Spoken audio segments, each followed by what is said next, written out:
Hi friends, reader club में आपका स्वागत है। जो आज मैं बुक की समरी करने जा रहा हूँ उसका नाम है हाउ टू अट्रैक्ट मनी, जिसका मतलब धन को आकर्षित कैसे करें। जिसका ऑथर है डॉक्टर जोसेफ मर्फी, जिनकी best seller book power of your subconscious mind के भी लेखक है। तो इस बुक में ऑथर का कहना है कि अमीर बनना आपका जन्म सिद्ध अधिकार है। इस दुनिया में हम एक समृद्ध जीवन और खुश रहने, दैवित्यवान और स्वतंत्र बनने आए हैं। तो इसलिए फ्रेंड्स, आपको इन सभी चीज़ों को पाने के लिए जितना पैसा, जितनी वेल्थ आपके पास होनी चाहिए उतनी होनी चाहिए। गरीब रहने में कोई फ़ायदा नहीं है। ये सिर्फ एक मानसिक रोग है जिसका इस पृथ्वी से समूल नाश कर देना चाहिए। इन सारी चीज़ें करने का आपको पूरा अधिकार है, जिसे आपसे कोई नहीं छीन सकता। जब आप असीम दौलत का आनंद उठा सकते हैं तो सीमित पैसों में क्यों खुश रहना चाहते। हाँ, तो ऑथर भी यही कहते हैं कि ईश्वर भी नहीं चाहता है कि आप गरीब और परेशान रहे। ईश्वर यही चाहता है कि आप खुश रहे। ईश्वर अपने सभी कार्यों में सफल रहता है, चाहे फिर वो तारा बनाना हो या कायनात। आप निश्चित रूप से सभी चीज़ें चाहते हो। आपके जीवन में जो भी आप पाना चाहते हैं, उन सभी चीज़ों को पाने के लिए आप पैदा हुए हैं और इसके लिए कुछ करना चाहिए। तो नंबर 1, धन से संबंधित सभी अंधविश्वासी मान्यताओं से तुरंत मुक्ति पा ले। कभी भी पैसे को बुरा या गंदा ना माने, नहीं तो आपसे ये दूर चला जाएगा। याद रखें, आप जिसकी निंदा करते हैं उसे खो देते हैं। मान ले आपको ज़मीन में सोना, चांदी, पीतल, तांबा, आप इन सभी चीज़ों को बुरा या गंदा कहेंगे। ईश्वर ने सभी चीज़ों को अच्छा कहा है। वैसे ही वेल्थ मनी है। सब कुछ छोड़कर सिर्फ पैसों से प्यार ज़रूर आपको नुकसान पहुंचा सकता है, पर आपको इससे पैसा ज़रूर मिलेगा, पर बैलेंस लाइफ और हैप्पीनेस नहीं मिलेगी। ऑथर कहते हैं कि रोज़ सोने से पहले एक चीज़ करें, अपने आप से बोले कि पैसा, समृद्धि मेरे ऊपर से बह रही है और उस दिव्य शक्ति की मुझ पे असीम कृपा है। इससे ये होगा कि पैसे से जुड़ी सारी आइडियाज़ आपके अंदर तक उतर जाएगी और बोलते हुए किसे फील करें। फ्रेंड्स, ऑथर कहते हैं कि पैसा, समृद्धि और सफलता सब कुछ अपने सबकॉन्शियस माइंड का कमाल है। साइंस के थिंकर मनी और वेल्थ को समुंदर की लहरों से कंपेयर करते हैं। इसका मतलब वो कहते हैं कि समुंदर की लहरें आती है और फिर से लौटकर वापस जाती है, और वेल्थ भी ऐसी ही होती है। आप सृष्टिकर्ता पर भरोसा बनाए रखें। भरोसा करें कि पहले आप शांत जगह पर जाएं जहां आपको कोई डिस्टर्ब ना करे, और खुद से पूछे कि हमारी आइडियाज़ कहाँ से आती है। तो आपको पता चलेगा कि नेचर और सृष्टिकर्ता से ही ये आइडिया आती है। नेचर से वेल्थ भी आती है। खुद से रोज़ बोली कि पैसा, समृद्धि, वेल्थ मेरे जीवन में आ रहा है, और ऐसा बार बार कहते रहिए। ईश्वर की मुझ पर असीम कृपा है। ऑथर एक तरीका सजेस्ट करते हैं कि शीशे के आगे खड़े हो जाए और रोज़ 3 वर्ड्स कहे, हेल्थ, वेल्थ, सक्सेस, 5 से 10 मिनट तक कहे। इससे बहुत अच्छे रिजल्ट आएंगे। डॉक्टर मर्फी एक एग्जाम्पल बताते हैं। एक ऑस्ट्रेलियन लड़का था जिसे डॉक्टर बनना था, पर ना तो उसके पास पैसा था, ना तो कोई डिग्री थी। बस थी तो उसके पास अपने सबकॉन्शियस माइंड की पावर। अपने खर्चे चलाने के लिए वो एक डॉक्टर का क्लिनिक साफ करता था और वह कुछ चीज़ें रिपेयर करता था। पर हर रात वो सब जब सोने जाता तो इमेजिन करता कि डॉक्टर की डिग्री उसके वॉल दीवार पे लटकी है और बड़े बड़े वर्ड्स में उसका नाम उसमें लिखा है। वो क्लिनिक में काम करता था, तो इसके लिए उसे वो सब इमेजिन करना मुश्किल नहीं था। ऐसा कुछ महीने तक उसने ये सब किया। ये चीज़ें कुछ दिनों तक फॉलो की। उसके बाद रिजल्ट मिलना चालू हुआ। एक डॉक्टर को लड़का अच्छा लगा, उसे उन्होंने ट्रेनिंग पे रख लिया, कुछ ट्रेनिंग दी और हाई स्कूल और कॉलेज पे भी भेज दिया। लड़का आगे चलकर कनाडा का एक मशहूर डॉक्टर बना। उसको जो चाहिए था अपने अंदर वो पहले ही बन चुका था। वो रोज़ उसे इमेजिन कर रहा था, उस सिचुएशन को अपने सबकॉन्शियस माइंड लेवल पे जी रहा था।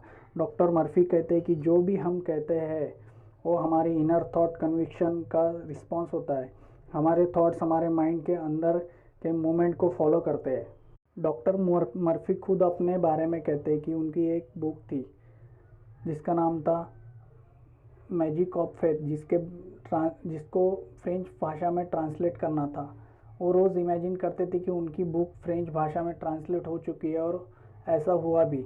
1954 में ठीक पहले पेरिस के एक लीडिंग पब्लिशर का लेटर आया। उसमें उन्होंने कहा कि उनकी जो बुक है मैजिक ऑफ फेथ, उसको फ्रेंच में ट्रांसलेट करने के लिए सारी फ्रेंच स्पीकिंग कंट्री पर प्रमोट करने के लिए परमिशन मांगी गई थी।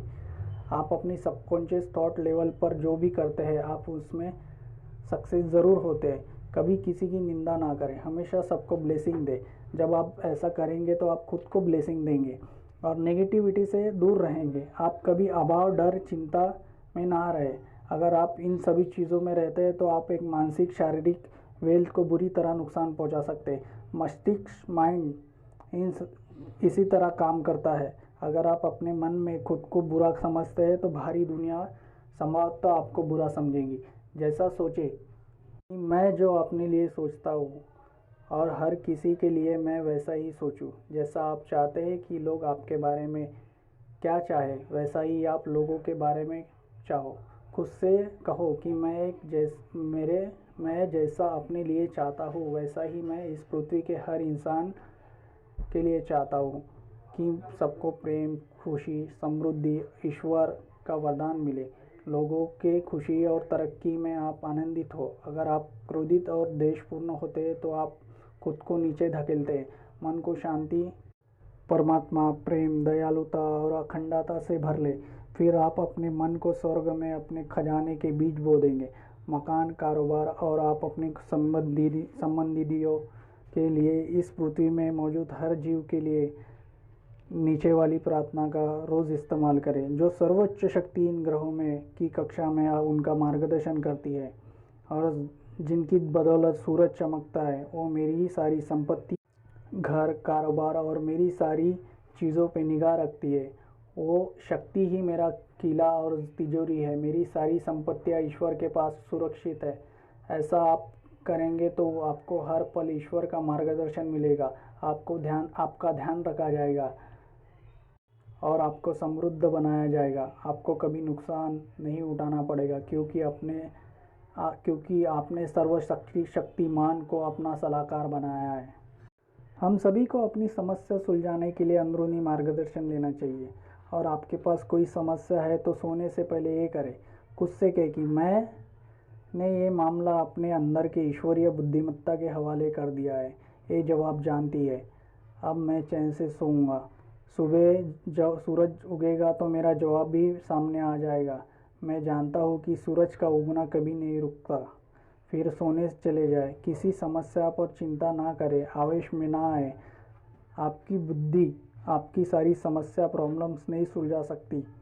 आपने आप से बोले कि सुबह रोज आती है, हर रात की नींद को संतुष्टि भरा आनंद बना दे। आप बहुत अद्भुत है। लक्ष्य की कल्पना करें, उसमें आनंदित रहे। भयभीत और चिंतित है तो अपने अंदर मन को ईश्वर की महान शक्तियों की खुराक दे। समय की इम्तिहान में खरे उतरे और हमेशा कायम रहेंगे। ये अपनी रोज़ की प्रेयर बना ले। ईश्वर मेरी आपूर्ति का स्रोत है। उनकी सारी संपत्ति अब मेरी है। उनकी अमीरी बहुतायत मेरी और प्रवाहित हो रही है और मुझे दैवित्य अनुभव प्राप्त होता है। मैं परमपिता आपका धन्यवाद करता हूँ। अब आप इस नियम को जान चुके होंगे कि आप अपने मन में जिसकी भी कल्पना करते हैं उससे आप बाहर व्यक्त करेंगे, प्रकट करेंगे या अनुभव करेंगे। इस ज्ञान के बदौलत आप अपने मन को अनुशासित करेंगे।